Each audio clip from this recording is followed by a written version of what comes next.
There's three critical things that can cause your property plans to stall before they even get started. And I've seen plenty of investors stall on just one property because they didn't think this through before jumping in. They ended up going with something that just felt right or looked nice, rather than thinking through what that property actually needed to do for them to help drive their plans forward.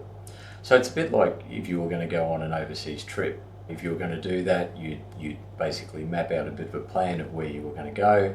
You'd look at like what flights and accommodation are available. You'd map out a bit of a routine about what you wanted to see while you're over there, what's open when you're over there, and you'd work out some costs in terms of what it's going to take to get around, and obviously to make sure you've got enough money to get home again.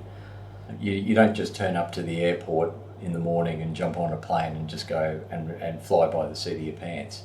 But that's how a lot of people actually approach investment property. And we're talking about a major financial decision. Getting this stuff sorted before you jump into property is going to give you a much better chance of getting to where you want to go and a much better chance of achieving your plans. First is the investment gap. Most people are investing because they're trying to solve a problem. They've looked at their numbers and they've worked out that where they actually want to get to and where they're on track for at the moment is there's going to be a gap there. There's a shortfall in terms of where they want to be and where they're trying to go. So that number is what we call the investment gap. So the key thing to start with is to actually get clear on what that gap is in terms of what's the size of it, break it down to actual numbers, and then actually what time frame that gap needs to be closed by. So the start point is actually defining what is the problem that you're trying to solve. Second step is actually working out what do you need to do to close that gap. Can you do it in one property? Is it going to be two? Is it going to be three?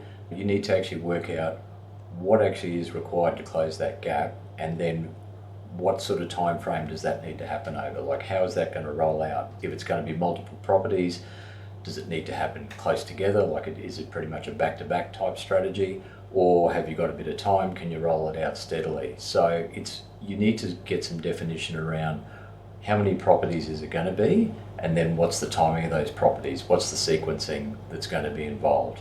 Third, and this is the one where most people get stuck. Let's use a simple example. So let's say that you've looked at your investment gap and you need to get two properties in the next 10 years. So if that's the case, it's not then just a case about looking at property number one. You need to be thinking about property number two and how that's going to unfold. So that throws up a whole range of questions around property selection, how you're going to structure finance, taxation, what sort of buffers you need to have in place. There's a whole range of other things you need to consider in terms of being able to make that plan unfold. If you're just focusing on property one alone and you look at that exclusively, then that could actually prevent you and see you stall from moving on to property number two.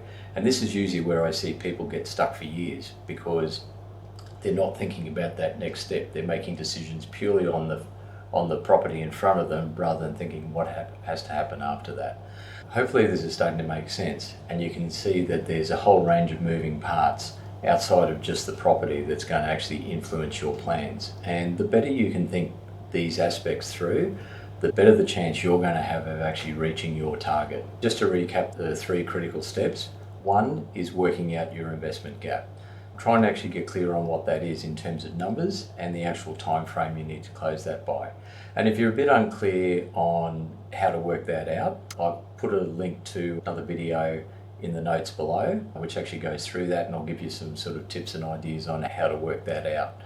Two, of course, is then looking at what you need to actually do to close that gap. Is it going to be one property, two, three, what's going to be involved? And then three, of course, is thinking about actually what sort of structures and strategies you need to have in place to be able to make that plan actually work. So if it's going to be a multi-property strategy, it's thinking about what are the critical steps that need to happen, what sort of structures do you need to have in place to set yourself up to make those things happen rather than focusing on one property at a time. I hope you found that helpful, and I look forward to seeing you in the next video.